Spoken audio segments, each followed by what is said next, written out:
पाछू ये देखो नकली पंडित बन के गांव में ब्यास की सीट पे बैठा है। देख लो इसका चेहरा बदल लिया। ये देखा, देखो जी ये तिवारी आए जो मनु के बन के। इस सरकार में कुछ भी हो सकता है। अधिकार केवल इतना सुनते रहो बस। अभी तक क्या सो रहे थे मुख्यमंत्री जी? जब जगना था तब जगे नहीं। सब मर गए, वहां जेल चले गए लोग, अपमानित हो गए। बताओ 16 साल की उसकी चुटिया कट गई। 16 साल कितना समय लगता है? 16 साल की चुटिया कट गई, इतना दुखी था बेचारा वो। अब बताओ किसी की चुटिया काट दो तो कैसा महसूस होगा आपको? बाल काट दो, वो तो बात हम कह नहीं रहे हैं कि कैसे पवित्र किया गया। बताओ अगर ये बात सच है तो कहे कि हम विश्वगुरु हैं। क्या आपको ये लगता है दुनिया ये नहीं देख रही आपकी?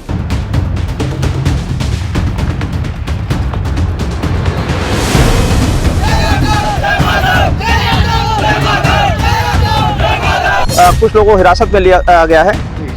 कठोर कार्रवाई सुनिश्चित की जाएगी। मौके पर शांति व्यवस्था कायम है, कहीं भी उपद्रव नहीं है और जिन्होंने यह कृत्य करने की कोशिश की है विधि के अनुसार कठोर कार्रवाई प्रस्तुत की जाएगी। लेकिन पत्थरबाजी में पुलिस की गाड़ी टूटी और लगभग इतने लोगों की संख्या का हुजूम था जिसको पुलिस में फायरिंग भी करनी। नहीं, पुलिस ने कोई फायरिंग नहीं की है और कठोर कार्रवाई हम लोग कर रहे हैं और अभी पूर्णतः शांति है। कुछ लोग हिरासत में लिया गया है, पूछताछ की जा रही है और कठोर कार्रवाई की जाएगी। यह सुनिश्चित किया जा रहा है कहीं भी कोई अशांति न करे। मैं निवेदन करना चाहती हूँ कि हर मुद्दे को राजनीतिक एंगल से मत देखो।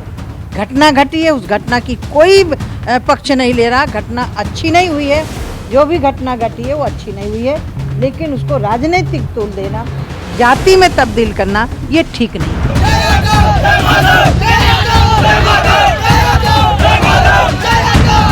समाज से इन लोगों को इतना ही परहेज है तो घोषित कर दें कि परंपरागत रूप से कथा कहने वाले वर्चस्ववादी पीड़ित समाज द्वारा दिया गया चढ़ावा, चंदा, दान, दक्षिणा कभी स्वीकार नहीं करेंगे।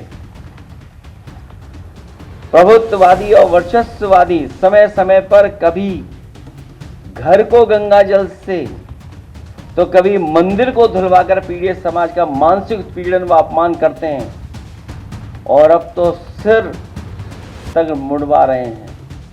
अभी तक तो आपने वो घटनाएं सुनी, देखी जहां पर घरों को गंगा जल से धोते थे ये लोग।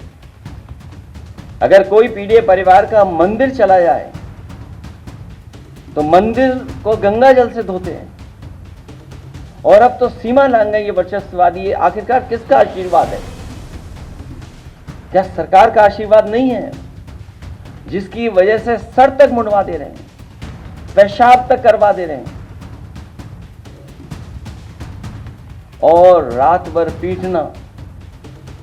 पीटने के साथ साथ उनकी ढोलक छीन लेना, हारमोनियम छीन लेना, दबाव बनाकर के कितने पैसे देना था कथावाचक के लिए, उसमें जो खर्चा हुआ वो खर्चा नहीं दोगे तो रात भर पिटोगे।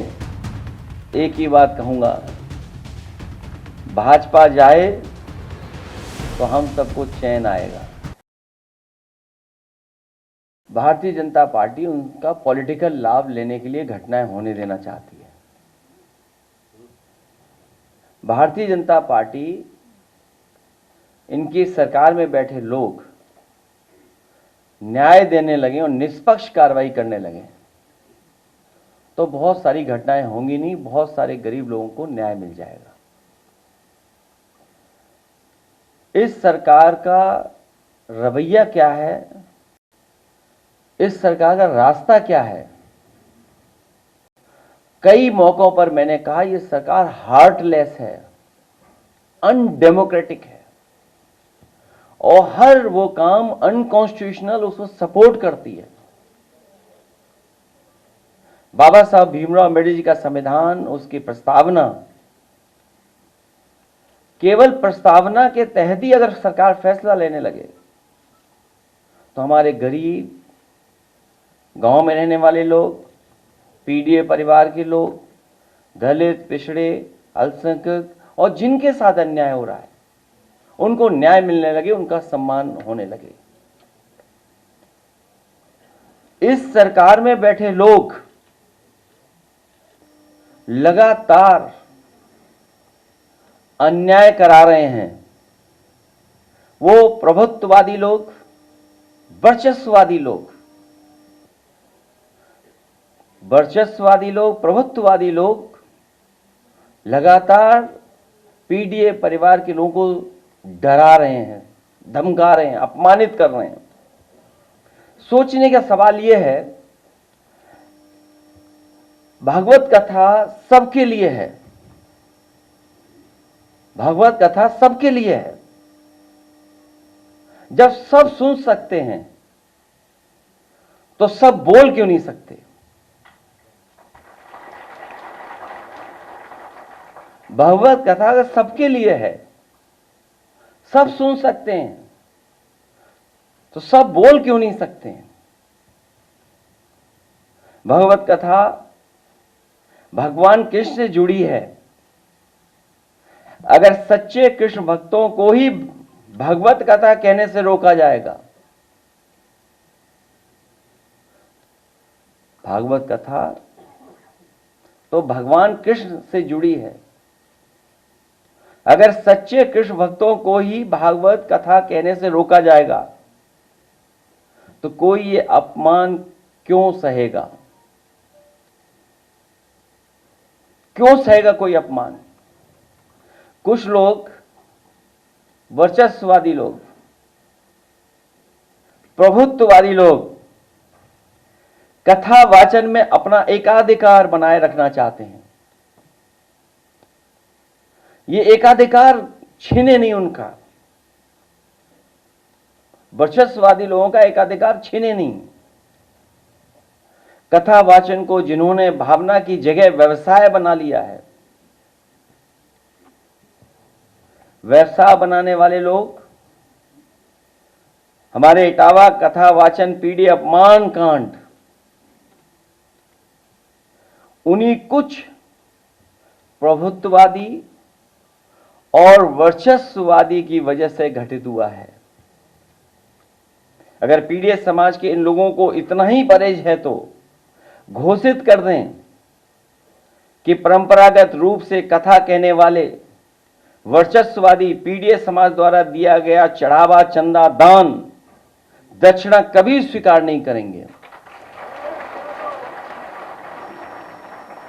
और अगर एकाधिकार ही आपको लाना है तो समय समय पर आप बहुत दावा करते हैं कि 370 खत्म किया है, तो देश में आप कानून ले आओ कि कथा वाचन का काम और एकाधिकार के लिए कानून ले आइए कि आप ही कह सकते हो और कोई दूसरा नहीं कह सकता। अगर पीड़ित समाज से इन लोगों को इतना ही परहेज है तो घोषित कर दें कि परंपरागत रूप से कथा कहने वाले वर्चस्ववादी पीड़ित समाज द्वारा दिया गया चढ़ावा, चंदा, दान, दक्षिणा कभी स्वीकार नहीं करेंगे। प्रभुत्ववादी और वर्चस्ववादी समय समय पर कभी घर को गंगा जल से तो कभी मंदिर को धुलवाकर पीड़ित समाज का मानसिक उत्पीड़न व अपमान करते हैं, और अब तो सिर तक मुड़वा रहे हैं। अभी तक तो आपने वो घटनाएं सुनी, देखी, जहां पर घरों को गंगा जल से धोते थे ये लोग। अगर कोई पीड़ित परिवार का मंदिर चला जाए तो मंदिर को गंगा जल से धोते हैं, और अब तो सीमा लांघ गई ये वर्चस्ववादी। आखिरकार किसका आशीर्वाद है? क्या सरकार का आशीर्वाद नहीं है, जिसकी वजह से सर तक मुंडवा दे रहे हैं, पेशाब तक करवा दे रहे हैं, और रात भर पीटने के साथ साथ उनकी ढोलक छीन लेना, हारमोनियम छीन लेना, दबाव बनाकर के कितने पैसे देना था कथावाचक के लिए, उसमें जो खर्चा हुआ वो खर्चा नहीं दोगे तो रात भर पिटोगे, अगर पैसा दे दोगे तो बचोगे।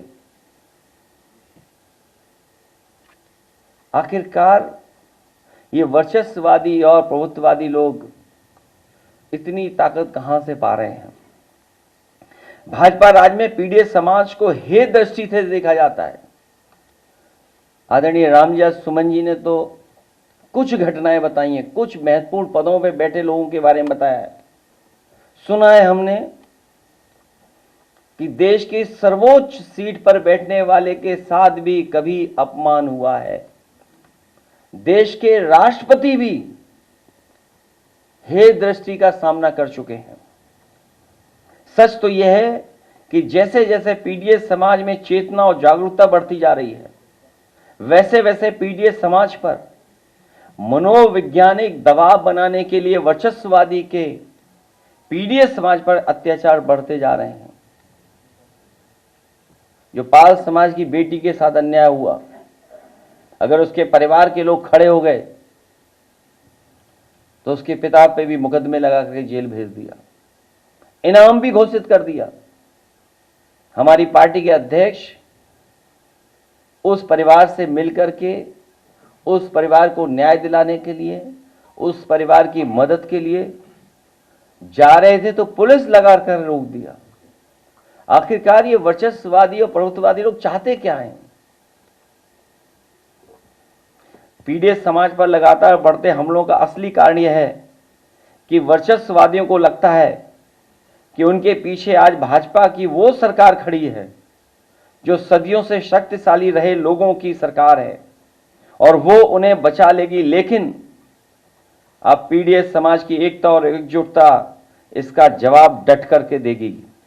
अगर भाजपा को लगता है कि भागवत या कोई कथा कहने पर एक वर्ग विशेष का ही अधिकार है, तो फिर वो इसके लिए भी कानून बना करके दिखा दें। कई बार कई कानून के लिए बहुत दावा करते हैं लोग, तो इसके लिए भी कानून बना लें कि इसके अलावा कोई कथा वाचन नहीं कर सकता। जिस दिन पीड़ित समाज ने अपनी कथा अलग से कहने शुरू कर दी, उस दिन इन परंपरागत शक्तियों का साम्राज्य ढह जाएगा। और मैं तो एक ही बात कहूंगा, भाजपा जाए तो हम सबको चैन आएगा। और घटनाएं कोई एक दो नहीं है। सुल्तानपुर में महेंद्र प्रताप मौर्य जी एडवर्ड को गोली मार करके मार दिया गया। घटना महोबा की याद होगा आपको। पिछले महीने की बात है, मैं यहां नहीं था, मैं बाहर था, लेकिन हमारे लोग पहुंचे और परिवार की मदद कर करके भी आए थे। दलित नवविवाहित जोड़े को सामंतवादियों ने चप्पल उतरा के उनके घर से गुजरने को कहा। जब उन्होंने मना किया तो दूल्हे को, उसके परिवार को और नवविवाहिता को बुरी तरह मारा गया। क्या ये कोई कल्पना कर सकता आज के समय पर, जब हम विश्व गुरु बनना चाहते हो, दुनिया को हम सस्टेनेबल डेवलपमेंट की बातें बताना चाहते हो, दुनिया में हम विकसित भारत बना करके खड़ा करना चाहते हो, दुनिया में ये कहते हो कि अब हमसे आगे कुछ ही अर्थव्यवस्था है, वहां पर सोचिए नई नई शादी हो, आप हमारे घर के सामने से तभी निकल सकते हैं जब आप चप्पल उतार करके जाएंगे, और नहीं ऐसा करते हो तो आपको अपमानित होना पड़ेगा।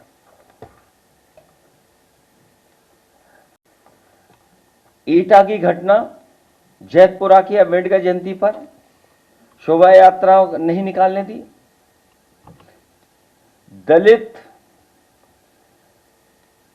परिवार में शादी, बारात आई, बेटी की शादी में सत्ता समर्थकों ने बवाल किया, और जब पुलिस आई, पुलिस को न्याय देना था, न्याय नहीं दिया। जिनके साथ अपमान हो रहा था उन्हीं को पीटा पुलिस ने, सोचिए आप, उन्हीं को अपमानित किया पुलिस ने। और इटावा की घटना तो आपको पता ही है, और ये सब इसलिए हो रहा है कि 2500 लोग ही इसको, सरकार को चला रहे हैं। 2500 लोग पिछले 9 साल से, 20 साल से इधर उधर 2500 ही लोग खेल खेल रहे हैं।